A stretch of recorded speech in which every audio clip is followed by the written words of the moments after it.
بسم الله الرحمن الرحيم. الحمد لله كفى وسلام على عباده الذين اصطفى. أعوذ بالله من الشيطان الرجيم. بسم الله الرحمن الرحيم. ولا تقولوا لمن يقتل في سبيل الله أموات بل أحياء ولكن لا تشعرون. صدق الله العظيم.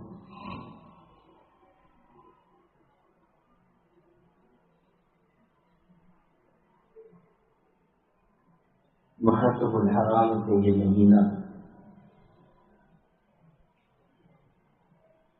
اسلامی تاریخ کے چند اہم واقعات کی یاد دلاتا ہے. یہی وہ ماہ مبارک ہے جس سے اسلامی سال کا آغاز ہوتا ہے.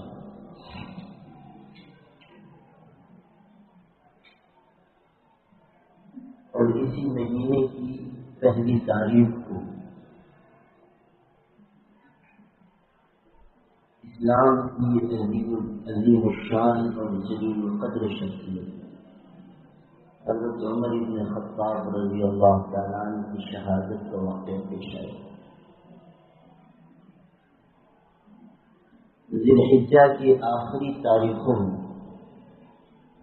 فجر کی نماز پڑھاتے ہوئے ان پر حملہ ہوا تھا. نبی کریم صلی اللہ علیہ وسلم کی مسجد میں، مسجد نبوی میں نماز کی امامت فرما رہے تھے.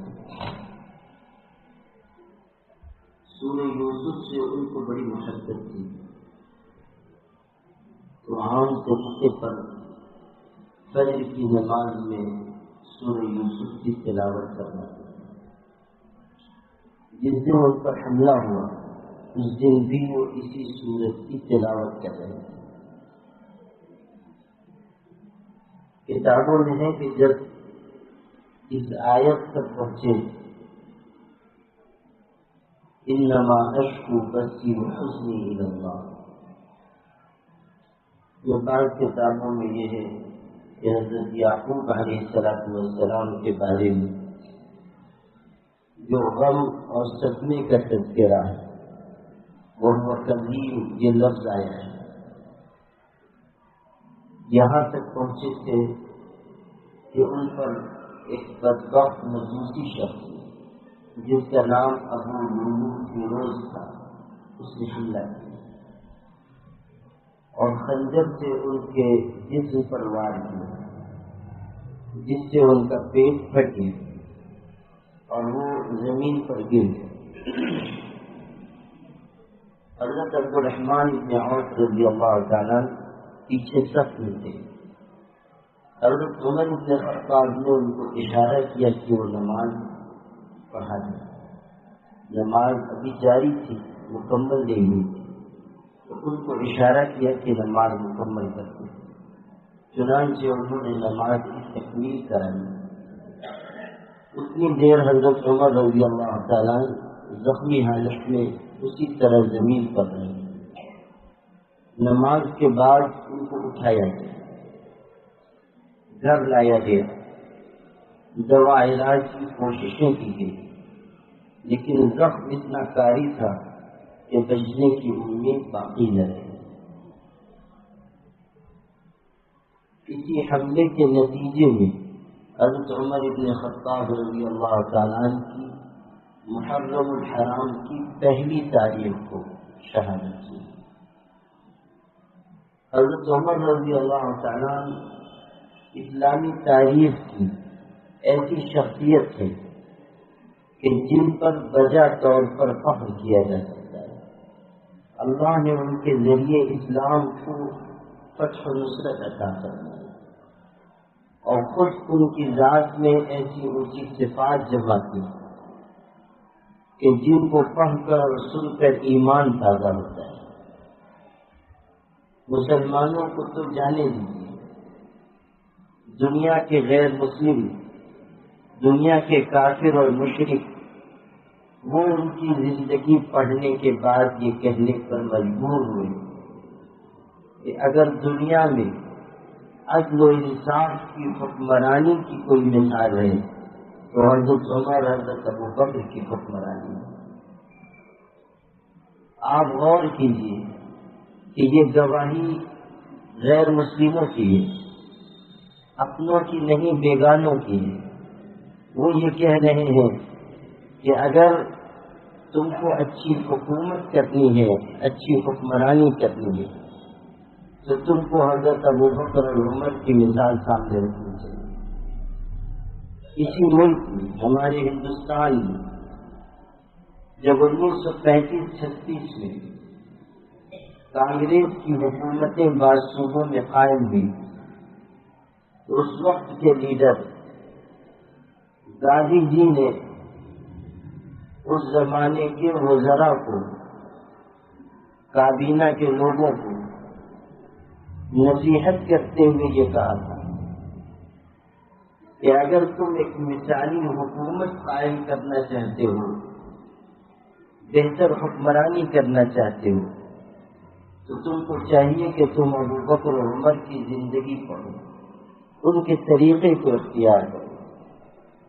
وہ کیسے بہترین حکمراں تھے، وہ کیسے انصاف پسند لوگ تھے۔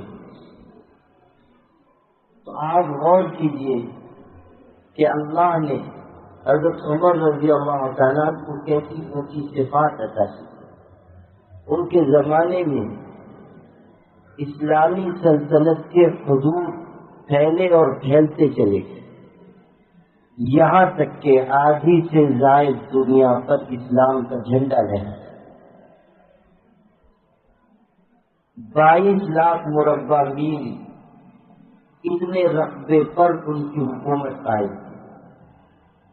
22 لاکھ مربع میل آپ اندازہ کر سکتے ہیں کتنے بڑے رقبے پر ان کی حکومت تھی، اور خود کا عالم یہ تھا کہ سوکھی روٹی پانی میں بھگو کر کھا رہے ہیں، پیمن لگے ہوئے کپڑے پہنتے ہیں، بیت المال کا کوئی نوٹ گم ہو جائے تو خود اس کو سخت گرمی میں تلاش کرنے کے لیے نکلتے ہیں، کسی غریب یتیم کے ہاں کوئی پریشانی ہے اس کی مدد کے لیے پہنچتے ہیں، باہر سے دنیا کے دوسرے ملکوں سے اس زمانے میں مسلمانوں کے بادشاہ سے ملنے کے لیے جو وفد آتے تھے وہ پوچھتے تھے کہ تمہارے بادشاہ کا محل کہاں، تمہارے بادشاہ کا گھر کہاں۔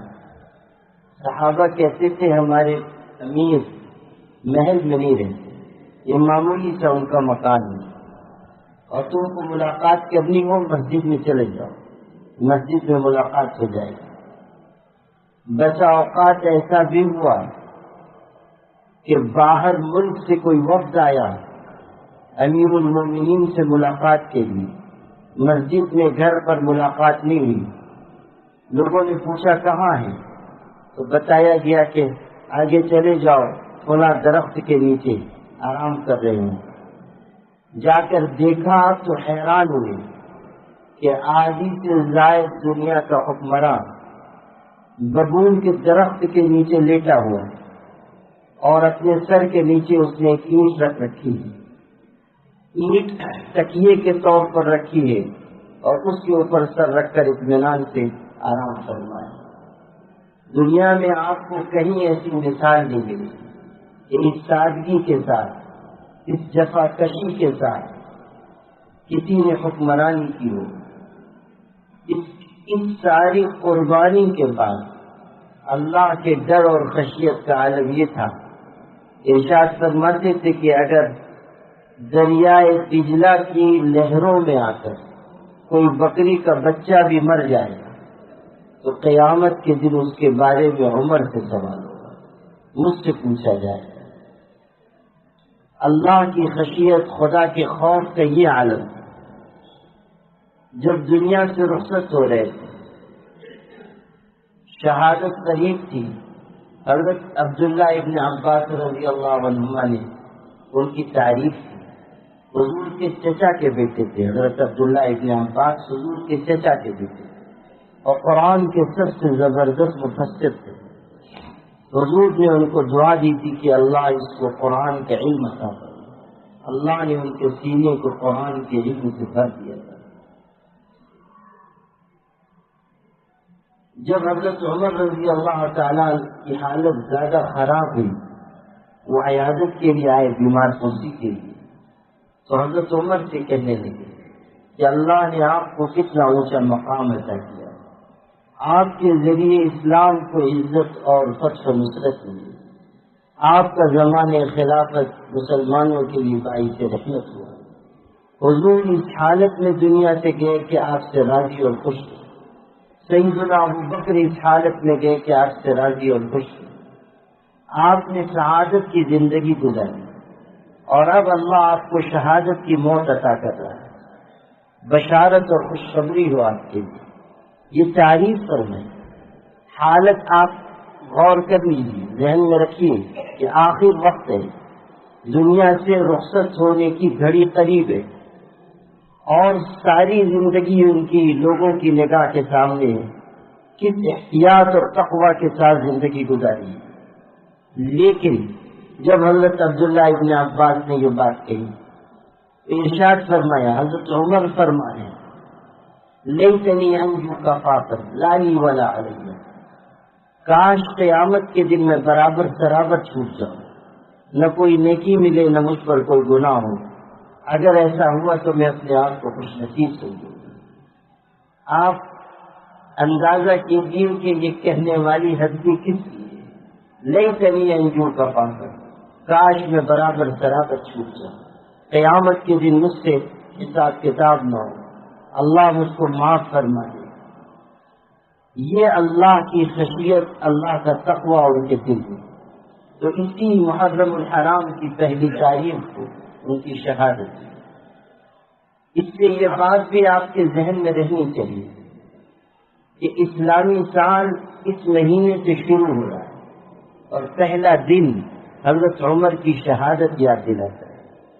گویا کہ ایک پیغام سارے مسلمانوں کو ملتا ہے کہ جب اللہ کے دین کے لیے قربانی دینے کا وقت آئے تو تم قدم پیچھے نہ ہٹاؤ. جب مال مانگا جائے تو مال خرچ کرو، جب وقت کا تقاضا آئے تو وقت کی قربانی دو، جب جان کی قربانی کا وقت آئے تو جان نچھاور کرو. تمہارا مال تمہاری جان، تمہارا وقت تمہاری صلاحیت، یہ تمہاری اپنی چیزیں نہیں ہیں، یہ اللہ کا تمہارے پاس عطیہ ہے. اللہ نے تم کو دیا ہے. جان بھی اللہ کی دی ہوئی ہے، مال بھی اللہ کا دیا ہوا ہے، وقت اور صلاحیت، اولاد، گھر بار سب خدا تعالیٰ کا دیا ہوا تحفہ ہے. ماں کے پیٹ سے ہم کچھ لے کر نہیں آئے. جو کچھ ملتا ہے وہ اللہ کے در سے ملتا ہے. جب اللہ کے دین کا کوئی تقاضا سامنے آئے تو پیچھے نہ ہٹیے، اپنے آپ کو بے ہمت نہ بنائیے، کمزوری نہ دکھائیے. اللہ کے راستے میں دل کھول کر خرچ کیجیے. وقت پڑے اپنی اولاد کو اللہ کے دین پر نچھاور کر دیجیے. وقت آئے اپنی جان کی قربانی پیش کیجیے. ان اللہ اشتری من المؤمنین انفسهم واموالهم بان لهم الجنہ. اللہ نے مومنوں سے ان کی جان اور ان کے مال کا سودا کر دیا. جان مال اللہ نے جنت کے بدلے خرید لیے. حضور فرما رہے ہیں، الا ان الجنۃ تحت ظلال السیوف. خبردار ہو جاؤ اور اس بات کو جان لو کہ جنت تلواروں کی چھاؤں میں. آپ نے صحابہ کو ترغیب دیتے ہوئے یہ بات کرنا، گھبرا نہ جانا. وقت آئے تو اپنی جان بچانے کے لیے ایمان سے پھر نہ جانا، بلکہ یقین رکھنا کہ جنت تلواروں کی چھاؤں میں. ان الجنۃ تحت ظلال السیوف، تلواروں کی چھاؤں میں اللہ کی بنائی ہوئی جنت ہے. اسلام ہمت اور جرأت سکھاتا ہے. اسلام بزدلی کم ہمتی کی تعلیم نہیں دیتا. وَكَأَيٍّ مِّن نَّبِيٍّ قَاتَلَ مَعَهُ رِبِّيُّونَ كَثِيرٌ فَمَا وَهَنُوا لما أصابهم في سبيل الله وما ضعفوا وما استكانوا والله يحب الصابرين. ارشاد ہو رہا ہے پیغمبروں کے ساتھ کتنے ایسے جوان مرد تھے، اللہ والے تھے جنہوں نے اللہ کے راستے میں جہاد کیا، کتنے اللہ تعالیٰ کے نیک مخلص بندے تھے، جان ہتھیلی پر لے کر نکلے، کمزوری ان میں نہیں آئی، بزدلی ان میں نہیں آئی، زخم لگے، قربانی کا مرحلہ پیش آیا تو وہ کترا کر نکل نہیں گئے، انہوں نے اللہ کے وعدوں سے منہ نہیں پھیرا، انہوں نے کوئی بے ہمتی نہیں دکھائی. واللہ یحب الصابرین، اور اللہ ایسے ہی جم جانے والوں کو پسند کرتا ہے. اللہ تعالیٰ کی مدد کمزوروں اور بزدلوں کے ساتھ نہیں ہے، کم ہمتوں کے ساتھ نہیں ہے، منہ پھیر لینے والوں کے ساتھ نہیں ہے، خدا تعالیٰ کے وعدوں کے سلسلے میں شک کرنے والوں کے ساتھ نہیں ہے. اللہ کی مدد ایمان اور یقین والوں کے ساتھ، اللہ کی مدد جرأت اور ہمت کے ساتھ آگے بڑھنے والوں کے ساتھ ہے. اللہ کی مدد ان کو ملے گی جو اللہ تعالیٰ کے وعدوں پر یقین رکھیں گے. حضرت عمر رضی اللہ تعالیٰ عنہ کی شہادت ہو یا صحابہ کرام میں سے بہت سو کی شہادت ہو یا صحابیات کی شہادت ہو یا اسلامی تاریخ کے مختلف دور میں اہل ایمان کے بہت بڑے مجمع اور لشکر کی اور مختلف زمانوں میں مختلف افراد کی شہادت ہو، یہ سب مسلمانوں کو یہ سبق دیتی ہے کہ اپنے آپ کو اللہ کے راستے میں قربان کر دینے کا جذبہ پیدا کرے. یہی ماہ محرم ہے جس میں حضور صلی اللہ علیہ وسلم کے خاندان کے لوگوں نے قربانی پیش کی، اپنی جانوں کا نذرانہ پیش کیا. حضرت حسین رضی اللہ تعالیٰ جو حضور صلی اللہ علیہ وسلم کے نواسے ہیں، جو حضرت فاطمہ رضی اللہ تعالیٰ عنہا کے جگر کے ٹکڑے، جو حضرت علی کی آنکھوں کا نور اور سرور ہیں، ان کو اسی ماہ محرم الحرام میں شہید کیا گیا. اور آپ اس تلخ حقیقت کو ہمیشہ ذہن میں رکھیے کہ شہید کرنے والے لوگ کافر اور مشرک نہیں تھے. حضور کے خاندان پر ظلم کرنے والے کافر، مشرک، نافرمان، سرکش، ایسے جو بتوں کی پوجا کر رہے ہیں، درختوں کی پوجا کر، وہ لوگ نہیں تھے. مجوسی نہیں تھے جو آگ کی پوجا کرتے ہیں، وہ لوگ تھے جو اللہ اور اس کے رسول کے نام کا کلمہ پڑھتے. یہ کیسی کڑوی سچائی ہے کہ اسی امت کے لوگوں نے پیغمبر علیہ السلام کے خاندان کے لوگوں کو شہید کیا، بے قصوروں کا خون زمین پر بہایا، ایسا پاکیزہ خون جس پر آسمان کے فرشتے بھی غش کریں، وہ کربلا کے میدان میں خاک میں ملا دیا گیا. یہاں تک کہ ان کے دن کی دشمنی اور بغض اور عداوت کا یہ عالم تھا کہ صرف خاندان نبوت کے لوگوں کو انہوں نے شہید نہیں کیا بلکہ ان کی لاشوں کی بے حرمتی کی. حضرت حسین جیسی جلیل القدر شخصیت کو شہادت کے بعد ان کو، ان کے گھر کے لوگوں کو، ان کی اولاد کو، ان کے بھتیجوں بھانجوں کو، ان کی لاشوں کو بے گور و کفن چھوڑ دیا گیا. 3 دن تک لاشیں پڑی ہوئی ہیں، کوئی دیکھنے والا نہیں، کوئی جنازہ پڑھنے والا نہیں، کوئی ان کو دفنانے والا نہیں. یہ کیسی شقاوت اور بدبختی کی بات تھی کہ ایک طرف تو حضور کے جگر کے ٹکڑوں کو شہید کر دیا گیا، چھوٹے چھوٹے بچوں تک پر رحم نہیں کھایا گیا. حضرت حسین رضی اللہ تعالیٰ عنہ کے 3 بیٹے اس موقع پر ان کے ساتھ تھے. علی اکبر تھے، علی اصغر تھے اور علی زین العابدین تھے. علی زین العابدین جو تنہا وہاں سے بچ کر واپس آئے اور انہیں سے پھر نقل چلی.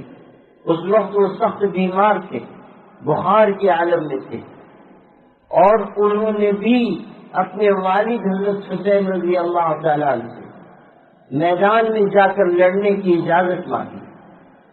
کم عمر تھے لیکن شجاعت اور بہادری دیکھی، اس بیماری کے عالم میں چاہ رہے ہیں کہ جا کر دشمنوں سے مقابلہ کریں۔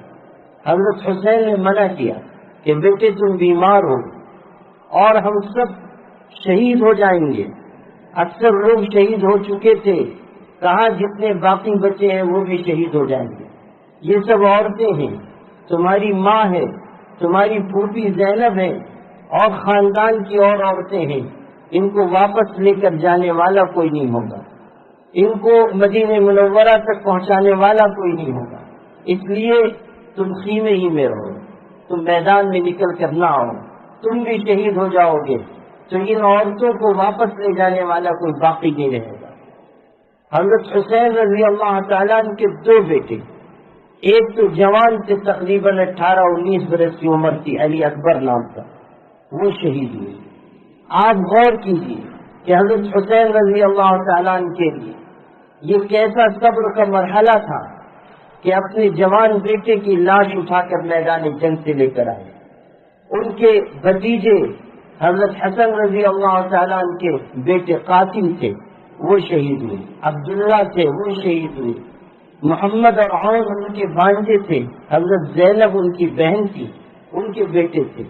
حضرت زینب نے اپنے بھائی حضرت حسین سے کہا کہ بھائی جان، خاندان کے بہت سے لوگ آپ کے دفاع میں، آپ کو بچانے میں شہید ہو چکے ہیں، اب تھوڑے لوگ رہ گئے ہیں، یہ میرے دونوں بچے محمد اور عون ہیں، ان کو آپ بھیجیے، یہ آپ پر اپنی جان نچھاور کریں گے۔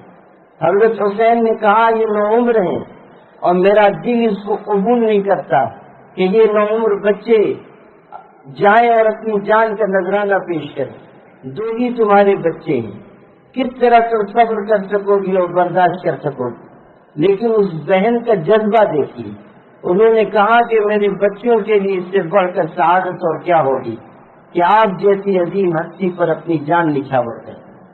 دونوں بچوں کو بھیجا، وہ دونوں شہید ہو گئے، محمد اور عون ان دونوں کا نام تھا۔ اپنے بھتیجوں، بھانجوں، اپنے بھائیوں سب کی شہادت حضرت حسین رضی اللہ تعالیٰ نے دی تھی۔ حضرت علی اصغر چھوٹے بچے تھے، حضرت حسین رضی اللہ تعالیٰ پیاس کی شدت تھی، ان کو پانی پلانے کے لیے حضرت حسین نکلے تو بجائے اس کے کہ ظالموں اور ستمگروں کو یہ احساس ہوتا کہ چھوٹا بچہ ہے، اس سے ہماری کوئی دشمنی نہیں ہے، اس سے ہمارا کوئی لینا دینا نہیں ہے، ایک بدبخت شخص نے یزیدی لشکر میں تھے، ان پر تیر چلایا اور حضرت علی اصغر ایسی حالت میں شہید ہوئے کہ اپنے والد کی گود میں تھے۔ حضرت علی اصغر ابن حسین رضی اللہ تعالیٰ اس حالت میں شہید ہوئے۔ بعض کتابوں میں یہ بات ہے کہ جب ان کی شہادت ہوئی تو حضرت حسین رضی اللہ تعالیٰ نے آسمان کی طرف نگاہ اٹھا کر دیکھا، ارشاد فرمایا کہ اللہ تو گواہ رہنا کہ میں اس پر بھی تجھ سے راضی اور خوش ہوں۔ آپ غور کیجیے کہ حضرت حسین اور خاندان نبوت کا جذبہ، ان کی بہادری، ان کی شجاعت اور ان کی قربانی کس درجے کی تھی۔ اس امت کے لوگوں نے یہ ظلم اٹھایا۔ حضرت ام سلمہ رضی اللہ تعالیٰ کی تفصیلی روایت حدیث کی کتابوں میں جب حضرت جبریل نے خبر دی تھی، حضرت حسین چھوٹے تھے، بچپن کی عمر تھی، حضور کی گود میں تھے، آپ ان سے بے پناہ محبت فرماتے تھے، آپ اپنے قریب رکھتے تھے، گود میں حضور کے تھے۔ حضرت جبریل نے آ کر کہا اللہ کے رسول، آپ کی امت آپ کے اس بیٹے کو شہید کر دے گی۔ حضور صلی اللہ علیہ وسلم نے سنا تو آپ کو حیرت ہوئی، آپ نے فرمایا میری امت کے لوگ اس کو شہید کریں گے، کیا وہ مسلمان ہوں گے، ایمان والے ہوں گے، کلمہ پڑھنے والے ہوں گے؟ حضرت جبریل نے کہا ہاں، وہ کلمہ پڑھنے والے لوگ ہوں گے، اس کے باوجود آپ کے اس بیٹے کو وہ شہید کریں گے۔ حضور اندر تھے، یہ خبر سن کر آپ غم اور صدمے میں حضرت حسین کو اٹھائے ہوئے باہر آئے، صحابہ کے پاس تشریف لے گئے، آپ نے خبر دی کہ میرے اس بیٹے کو میری امت شہید کر دے گی۔ مجمع میں بہت سارے لوگ تھے، صحابہ بہت سے تھے، حضرت ابو بکر و عمر جو حضور صلی اللہ علیہ وسلم سے زیادہ قریب تھے، اور حضور سے کچھ پوچھنے اور سوال کرنے کی جرأت کر پاتے تھے، انہوں نے بھی بعین ہی وہی سوال کیا، کہا اللہ کے رسول کیا کلمہ پڑھنے والے لوگ مسلمان ان کو شہید کریں گے؟ حضرت نے فرمایا ہاں، کلمہ پڑھنے والے ان کو شہید کریں گے۔ حضور صلی اللہ علیہ وسلم کا دل اس خبر سے کتنا رنجیدہ ہوا ہوگا، آپ کو کیسی اذیت پہنچی ہوگی، اس کا کون اندازہ کر سکتا ہے۔ جب حضرت حسین کی شہادت ہوئی، ابھی میں نے ذکر کیا تھا حضرت عبداللہ ابن عباس رضی اللہ عنہما، حضور کے چچا زاد بھائی تھے، اور یہ ان لوگوں میں پیش تھے جو حضرت حسین کو کربلا یا کوفہ جانے سے روک رہے تھے۔ حضرت ابن عباس نے منع کیا تھا، کہا تھا کہ آپ مت جائیے، کوفہ کے لوگوں پر بھروسہ مت کیجیے۔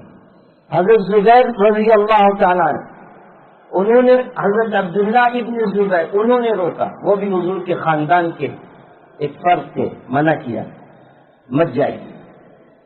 حضور صلی اللہ علیہ وسلم کے نوازے حضرت حسین کی عظمت لوگوں کے دلوں میں تھی، ان کا احترام، ان کی عقیدت تھی۔ حضور سے رشتے کی وجہ سے سب لوگ اپنے سر آنکھوں پر ان کو رکھتے تھے، روکا کہ ایسے لوگ ہیں جن پر اعتماد نہیں کیا جا سکتا، آپ مت جائیے۔ حضرت حسین رضی اللہ تعالیٰ تقدیر میں یہ چیز لکھی ہوئی تھی، اس لیے انہوں نے خیال نہیں کیا، انہوں نے کہا نہیں میں جاؤں گا۔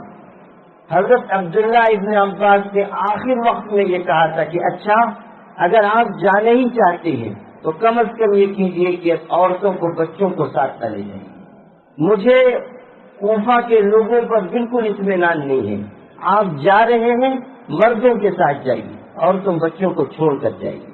حضرت حسین رضی اللہ تعالیٰ چلے گئے، عورتیں اور بچے بھی ساتھ تھے۔ یہ واقعہ دردناک پیش آیا۔ حضرت عبداللہ ابن عباس جو طائف میں یا مدینہ منورہ میں تھے، وہ زمانہ ایسا نہیں تھا کہ خبر فوراً پہنچی، لیکن جس وقت حضرت حسین رضی اللہ تعالیٰ کی شہادت ہوئی، دوپہر کا وقت تھا، حضرت عبداللہ ابن عباس قیلولہ فرما رہے تھے، لیتے ہوئے تھے، آرام کر رہے تھے، گھبرا کر اٹھے، آنکھوں میں سے آنسو بہنے لگے۔ لوگوں نے پوچھا کیا بات ہوئی؟ حضرت عبداللہ ابن عباس نے کہا میں نے بھی خواب دیکھا، حضرت محمد مصطفیٰ صلی اللہ علیہ وسلم تشریف لائے تھے، آپ پراگندہ حال تھے، بہت پریشان تھے، چہرہ غرض و غبار میں اٹا ہوا تھا، اور آپ کے ہاتھ میں ایک شیشی تھی جس میں خون تھا۔ میں نے پوچھا اللہ کے رسول آپ کا یہ کیا حال ہے، آپ ایسے پریشان کیوں ہیں، اور یہ شیشی اس میں خون کیسا جمع ہے؟ حضور نے فرمایا میں کربلا کے میدان سے آیا ہوں، لوگوں نے میرے بیٹے حسین کو اور میرے گھر کے لوگوں کو شہید کر دیا ہے، یہ ان کا خون ہے، اور اسی پریشانی کی وجہ سے، اسی غم کی وجہ سے یہ حالت ہے۔ قیامت کے دن میں اپنی اولاد کے خون کا دعوے دار ہوگا، قیامت کے دن میں اللہ کے یہاں فریاد کروں گا، اپنی اولاد کے سلسلے میں اللہ کے ہاں ظالموں اور ستمگروں کے بارے میں دعویٰ دائر کروں گا۔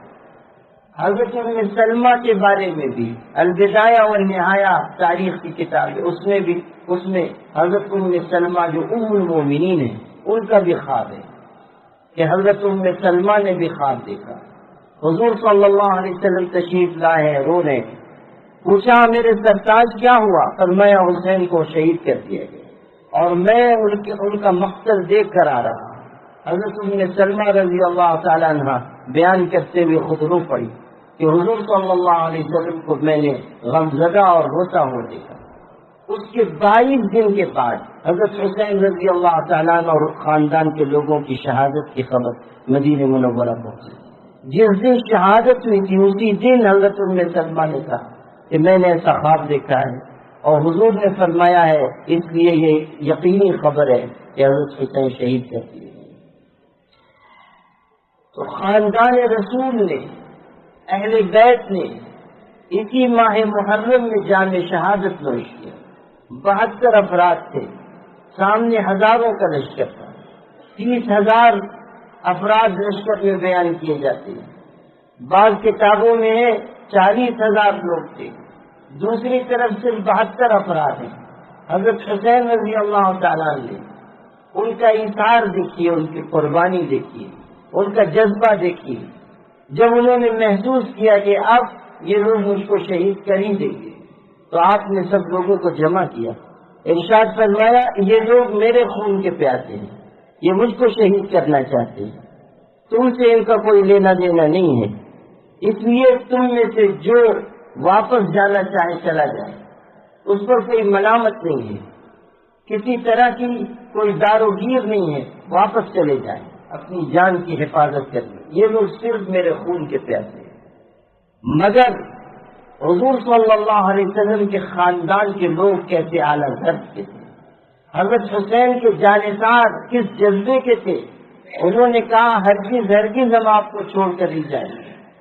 تاریخ کا یہ واقعہ سونے کے پانی سے لکھے جانے کے لائق ہے کہ 72 افراد میں سے ایک شخص نے بھی واپس جانا پسند نہیں کیا. گویا کہ انہوں نے اپنی جان نچھاور کرنے کا فیصلہ کیا مگر بزدلی اور کم ہمتی کو اختیار نہیں کیا. کہا آپ پر ہم اپنی جان نچھاور کریں. چنانچہ سب کے سب نے اپنی جان نچھاور کی. اور حضرت حسین رضی اللہ تعالیٰ عنہ کے خاندان کے افراد بھی ہیں، آپ کے قریبی رشتہ دار بھی ہیں، آپ کے غلام بھی ہیں. حضرت حسین رضی اللہ تعالیٰ عنہ کے خاندان بنی ہاشم کے افراد تھے، ان کے خاندان کے اعلیٰ مرتبے کے لوگ سب نے یکے بعد دیگرے اپنی جان کا نذرانہ پیش کیا. حضرت حسین رضی اللہ تعالیٰ نے یہ قربانی اس لیے پیش کی کہ خاندان نبوت کبھی کسی باطل چیز کو قبول نہیں کر سکتا. ہمیشہ حق کی آواز بلند کی جائے گی، ہمیشہ علن اعلان وہ بات کہی جائے گی جو اللہ اس کے رسول کی پسند کی ہو. اگر وہ چاہتے تو وہ بھی آرام اور آسائش کی راہ اختیار کر لیتے، وہ بھی اس وقت کی حکومت کو تسلیم کر لیتے اور حکومت کی طرف سے ان پر نعمتوں کی بارش برسا دی جاتی.